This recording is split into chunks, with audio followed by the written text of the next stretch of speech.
जय हिंद दोस्तों। सामान्य ज्ञान में आज हम लोग भारतीय कृषि, वाणिज्य और व्यापार इसके कुछ महत्वपूर्ण एमसीक्यू लेकर आपके सामने आए हैं।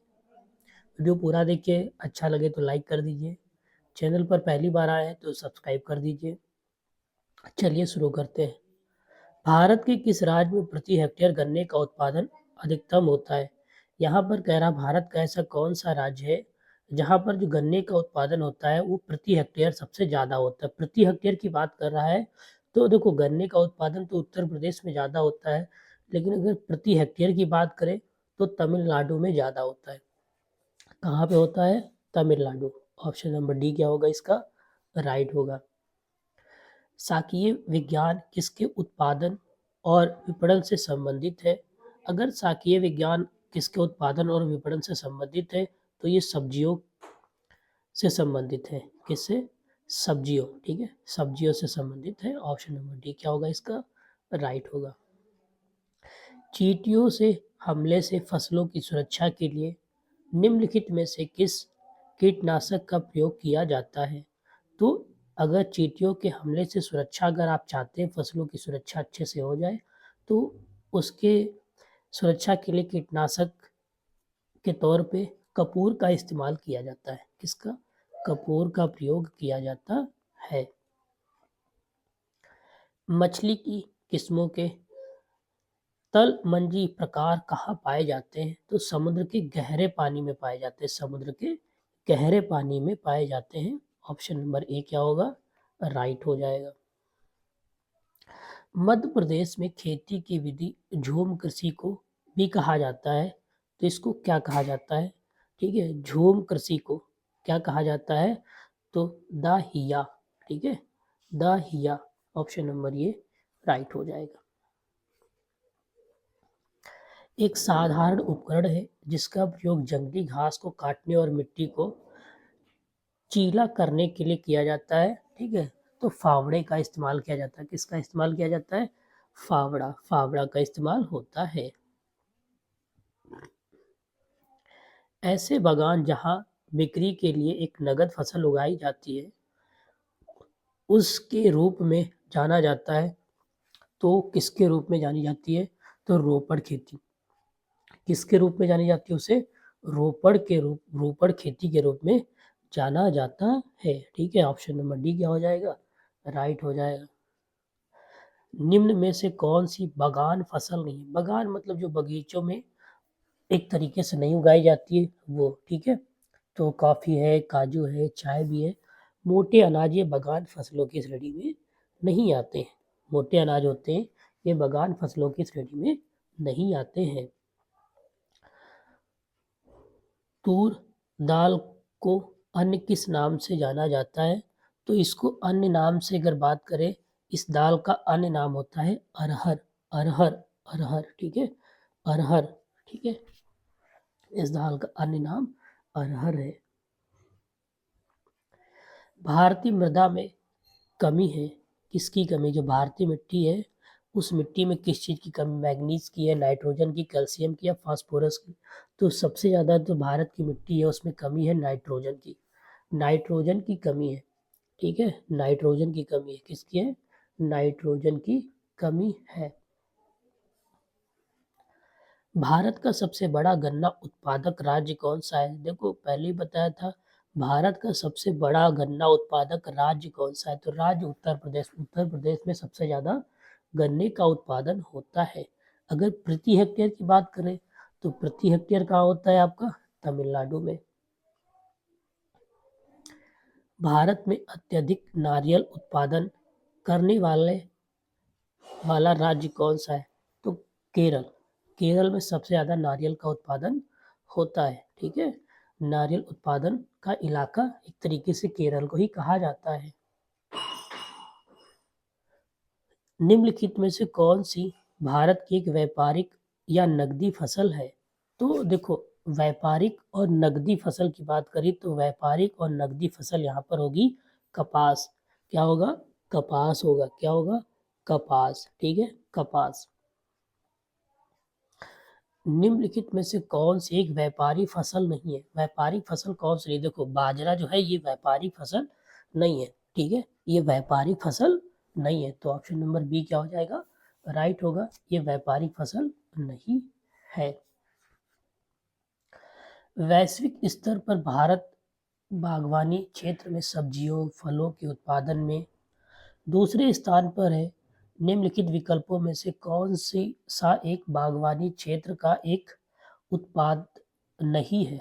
तो ठीक है, तो किसका एक क्षेत्र का एक उत्पाद नहीं है, तो पेड़ और अनाज फसलें, ठीक है, पेड़ और अनाज फसलें, ऑप्शन नंबर बी क्या होगा, राइट होगा। धान कहाँ का मुख्य फसल है, तो धान सबसे ज़्यादा कहाँ पैदावार होती है, धान की पैदावार अगर होती है सबसे ज़्यादा तो कहाँ होती है, चीन में होती है। तो धान कहाँ की मुख्य फसल है, तो चीन की। देखो मुख्य फसल का तात्पर्य होता है जिसकी मात्रा वहाँ पर सबसे ज़्यादा हो, ठीक है, इसलिए उसको मुख्य मतलब सबसे ज़्यादा उसकी पैदावार हो रही है, लोग उसको सबसे ज़्यादा इज्जत दे रहे हैं या सबसे ज़्यादा उसको उगा रहे हैं, तो उसका मुख्य काम वही हो गया है, मुख्य चीज़ वही हो गई, ठीक है। निम्न में से गेहूं की खेती के लिए कौन सी मिट्टी की आवश्यकता होती है, कौन मिट्टी या उचित होती है, ठीक है, गेहूं की फसल के लिए। तो गेहूं की फसल के लिए सबसे अच्छी मिट्टी कौन सी होती है, दोमट मिट्टी होती है। कौन सी होती है, दोमट मिट्टी होती है, ठीक है, दोमट मिट्टी होती है। दोमट मिट्टी गेहूं की खेती के लिए सबसे अच्छी मानी जाती है, ठीक है।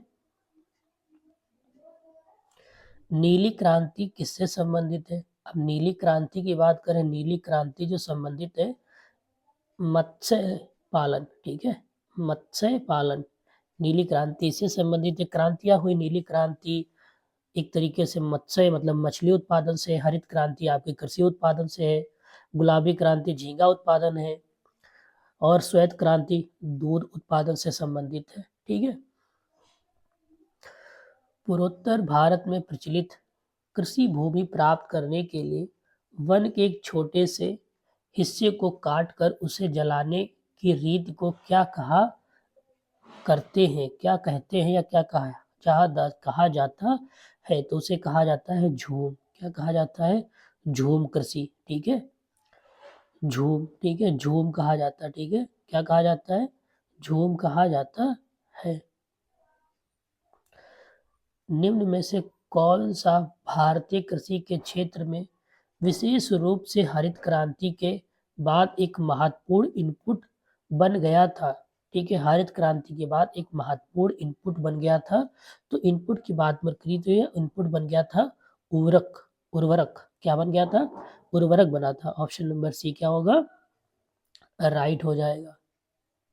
विश्व में सबसे ज़्यादा जूट कहाँ पैदा होता है, तो विश्व की बात कर रहा है, जूट का जो उत्पादन होता है वो सबसे ज़्यादा कहाँ होता है, ठीक है, तो भारत में होता है। नंबर 1 भारत है, भारत भारत पहला स्थान है, और जो हमारा बांग्लादेश है वो सेकंड नंबर पे आता है। भारत फर्स्ट पे आता है और बांग्लादेश सेकंड पे आता है, याद रखना। पश्चिम बंगाल की मुख्य फसल क्या है, पश्चिम बंगाल की अगर मुख्य फसल की बात करें तो वहाँ की जो मुख्य फसल है वो चावल है, क्योंकि वहाँ पर चावल की पैदावार ज़्यादा होती है, ठीक है, वहाँ बारिश ज़्यादा, एक तरीके से समुद्री इलाका जो भी बारिश का वहाँ पर ज़्यादा प्रभाव रहता है, या वहाँ के लोग सबसे ज़्यादा चावल खाते ही हैं, तो इसलिए चावल की पैदावार ज़्यादा है, ठीक है, क्या है, चावल। का अर्थ है उत्पादों और सेवाओं पर दूसरों के ट्रेडमार्क का अधिकृत उपयोग, ठीक है, तो इसका जो आंसर होगा वो क्या होगा, ट्रेडमार्क उल्लंघन का अर्थ है उत्पादों और सेवाओं पर दूसरों के ट्रेडमार्क का अधिकृत उपयोग। ऑप्शन नंबर डी क्या हो जाएगा इसका, राइट हो जाएगा। मुद्रा नीति समिति के पदेन अध्यक्ष कौन है, ठीक है, तो इसके जो पदेन अध्यक्ष होते हैं भारतीय रिजर्व बैंक के गवर्नर होते हैं, ठीक है, भारतीय रिजर्व बैंक के गवर्नर, भारतीय रिजर्व बैंक के गवर्नर कौन है, भारतीय रिजर्व बैंक के गवर्नर होते हैं। केंद्र सरकार ने निम्नलिखित में से किस देश में उत्पादों के आयात पर प्रति पटन शुल्क को आगे बढ़ाया है, ठीक है, तो किसमें किसे बढ़ाया? अफगानिस्तान, श्रीलंका, पाकिस्तान, चीन। तो किस पे बढ़ाया है? चीन पर। ठीक है, चीन पर। करंट अफेयर के क्वेश्चन है, आप देखते रहिएगा, हो सकता है कुछ 19-20 हो जाए। गैर बैंकिंग वित्त कंपनियों द्वारा प्रदान की जाने वाली किस प्रकार की एटीएम सेवाओं में 100% प्रत्यक्ष विदेशी निवेश की अनुमति दी जाती है? ठीक है, तो सफेद लेबल एटीएम, सफेद label ATM. Option number D क्या हो जाएगा? राइट हो जाएगा। नीतिगत उपयोगों के व्यापार मिश्रण में क्या शामिल होता है? नीतिगत उपायों के व्यापार मिश्रण में क्या सम्मिलित होता है? तो राजकोषीय प्रोत्साहन। ऑप्शन नंबर डी क्या हो जाएगा? राइट हो जाएगा। प्राथमिकता प्राप्त क्षेत्र के ऋण किसी और संकेत करते हैं, किसी और, किस और संकेत करते हैं? ठीक है, किसी और नहीं है, किस और संकेत करते हैं। ठीक है, तो प्राथमिकता प्राप्त क्षेत्र के ऋण, तो ये लघु उद्योग, कृषि, छोटे कारोबार आदि को दिए जा रहे ऋण। ठीक है, ऑप्शन नंबर पहला क्या हो जाएगा इसका? राइट हो जाएगा। भारत के आर्थिक विकास के लिए शहरीकरण किस पंचवर्षीय योजना का उद्देश्य था? ठीक है, तो ये भारत के आर्थिक विकास के लिए शहरीकरण किस पंचवर्षीय योजना का उद्देश्य था? तो 11वीं। कौन सी पंचवर्षीय योजना का उद्देश्य था? तो 11वीं। ऑप्शन नंबर ए क्या हो जाएगा? राइट हो जाएगा। लागत जो कि व्यावसायिक गतिविधि की प्रकृति या स्तर पर परिवर्तन में से बदलती नहीं है, उसे कहा जाता है, उसे कहा जाता है विफल लागत। क्या कहा जाता है? विफल लागत कहा जाता है। ऑप्शन नंबर डी क्या हो जाएगा? राइट हो जाएगा। शब्द भेद या लेन देन किससे संबंधित है? ठीक है, जो ये संबंधित है वो शेयर बाजार से संबंधित है। किससे संबंधित है? शेयर बाजार। ठीक है, इनसाइडर ट्रेडिंग। ठीक है, शेयर बाजार। ठीक है, इसका मतलब होता है इनसाइडर ट्रेडिंग, ये शेयर बाजार से संबंधित है। ऑप्शन नंबर ए क्या हो जाएगा? राइट हो जाएगा। प्रत्यक्ष विदेशी निवेश की निकासी कब शुरू हो सकती है? ठीक है, प्रत्यक्ष विदेश निवेश की निकासी कब शुरू हो सकती है? तो व्यापार चक्र के अंत में, जब कंपनियां विदेश में उनकी संपत्ति का विस्तार करने की कोशिश करती है, उनकी जो संपत्ति होती है, संपत्ति करने की कोशिश करती विस्तार। ऑप्शन नंबर ए क्या हो जाएगा? राइट हो जाएगा। किस प्रमुख देश की पूंजी भारतीय पूंजी बाजार चल निधि को चलाने वाली है? तो संयुक्त राज्य अमेरिका। कौन होगा? संयुक्त राज्य अमेरिका। प्रमुख देश की पूंजी भारतीय पूंजी व्यापार चल निधि को चलाने वाली है। ठीक है, तो याद रखना यही। उस मध्यस्थता को जो निवेशकों से तुलनात्मक रूप से कम विनिमय किए जा सकने वाले प्रत्यक्ष ग्राहक स्वीकार करते हुए बचतकर्ताओं को ऐसे अप्रत्यक्ष वित्तीय दावे जारी करने से संबंधित है जो तुरंत विनिमय किया जा सकते हैं, उसे क्या कहा जाता है? तो उसे कहा जाता है चल निधि मध्यस्थता। चल निधि मध्यस्थता कहा जाता है। ऑप्शन नंबर सी क्या हो जाएगा? राइट हो जाएगा। इनमें से किसे एक अनिवासी प्रत्यक्ष निवेश उद्यम में एक निवासी प्रत्यक्ष निवेशक द्वारा निवेश कहा जाता है? तो द्वारा निवेश कहा जाता है तो जावक निवेश। ठीक है, जावक निवेश कहा जाता है। ऑप्शन नंबर क्या होगा? ऑप्शन नंबर बी क्या हो जाएगा? राइट हो जाएगा। एक देश में जहां निजी सदस्य संगठन देश के बैंक में राशि जमा करते हैं या देश के शेयर और बाकरी में खरीद करते हैं, वहां पूंजी की प्रविष्टि को कहा जाता है? तो उसे कहा जाता है विदेशी पोर्टफोलियो निवेश। ठीक है, ऑप्शन नंबर ए क्या हो जाएगा? राइट हो जाएगा। ए क्या हो जाएगा? राइट हो जाएगा। में से कौन सा संगठन है क्षेत्रीय, राष्ट्रीय स्तर पर, दुनिया भर में विदेशी प्रत्यक्ष निवेश में रुझानों की रिपोर्ट प्रकाशित करता है? ठीक है, तो कौन है जो विदेशी प्रत्यक्ष निवेश में रुझानों की रिपोर्ट प्रकाशित करता है? तो संयुक्त राज्य व्यापार और विकास सम्मेलन। ठीक है, ऑप्शन नंबर क्या हो जाएगा? बी क्या हो जाएगा इसका? राइट आंसर हो जाएगा। भारतीय खाद्य निगम के अधीन कार्य करता है। जो भारतीय खाद्य निगम होता है किसके अधीन कार्य करता है? तो ये कार्य करता है उपभोक्ता मामले, खाद्य और सार्वजनिक वितरण मंत्रालय के अधीन कार्य करता है। ऑप्शन नंबर बी क्या हो जाएगा? राइट हो जाएगा। निम्नलिखित में से कौन सा विदेशी निवेशकों द्वारा प्रत्यक्ष विदेशी निवेश निधि के संबंध में नीति बनाने के लिए एक स्रोत नहीं है? ठीक है, तो कह रहा है निम्न में से कौन सा विदेशी निवेशकों द्वारा प्रत्यक्ष विदेशी निवेश निधि के संबंध में नीति बनाने के लिए एक स्रोत नहीं है? तो कौन स्रोत नहीं है? भारतीय संस्था के शेयरों का विदेशी संस्थाओं के शेयरों में से बदलना। ठीक है, तो ऑप्शन नंबर क्या हो जाएगा? पहला ही क्या हो जाएगा? राइट होगा। भारतीय संस्था के शेयरों को विदेशी संस्था के शेयरों से बदलना। ठीक है, ऑप्शन नंबर ए क्या हो जाएगा? राइट हो जाएगा।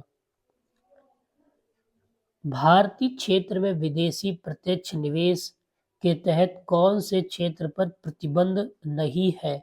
ठीक है, तो कौन से क्षेत्र में प्रतिबंध नहीं है?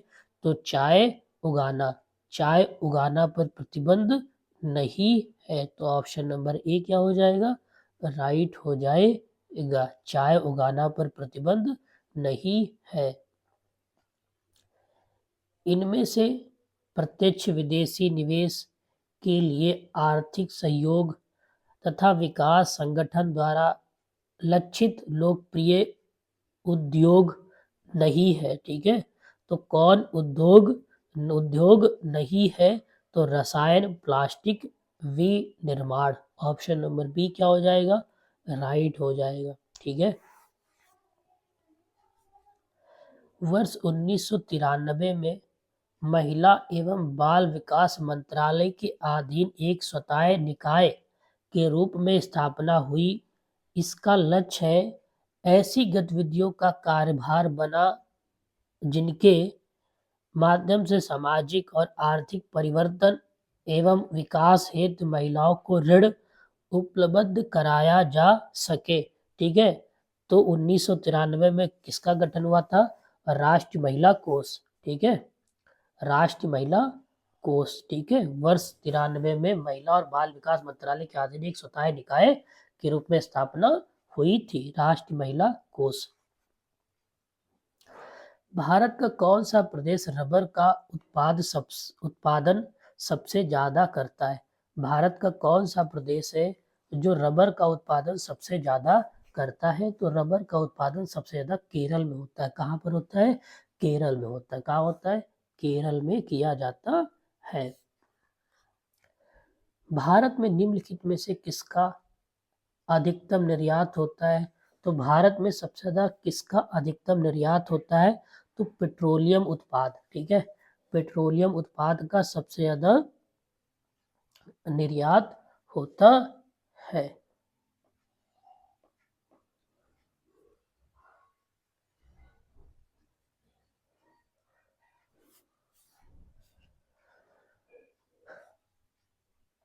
एक नया कार मॉडल टियागो किस कंपनी का नाम है? तो टाटा मोटर्स। किसका नाम है? टाटा मोटर्स का नाम है। भारत के वैश्विक सोर्सिंग में एक उच्चतम स्थान रखता है, तो कौन रखता है? ठीक है, आईटी और आईटी प्रौद्योगिकी पर आधारित सेवाएं। ऑप्शन नंबर बी क्या हो जाएगा? राइट हो जाएगा। यह अनुमान लगाया है कि भारत के निर्यात का ग्राफ अगले कुछ वर्षों में तेजी से ऊपर की ओर जाएगा। निर्यात में इस तरह की तेजी किसकी उपस्थिति के कारण अपेक्षित की गई है? तो विदेशी व्यापार नीति। ठीक है, विदेशी व्यापार नीति। ऑप्शन नंबर डी क्या हो जाएगा? राइट हो जाएगा। विश्व की पहली इलेक्ट्रॉनिक कार टेस्ला मॉडल सीडॉन के संस्थापक कौन है? तो एलॉन मस्क। ठीक है, एलॉन मस्क। वाणिज्य के किस क्षेत्र में बुल तथा बियर से जुड़े हुए हैं? ठीक है, तो ये किससे जुड़े हुए हैं? ये जुड़े हुए हैं शेयर बाजार से। किससे? शेयर बाजार से जुड़े हुए शब्द है। बिना दलाली खाता खोले एक विदेशी कंपनी के शेयरों को बेचने और खरीदने के लिए निम्नलिखित में से कौन सा एक साधन है? तो कौन सा एक साधन है? ग्लोबल डिपॉजिटरी रसीद। ठीक है, GDR। तो आज के लिए बस इतना ही। धन्यवाद। जय हिंद, जय भारत।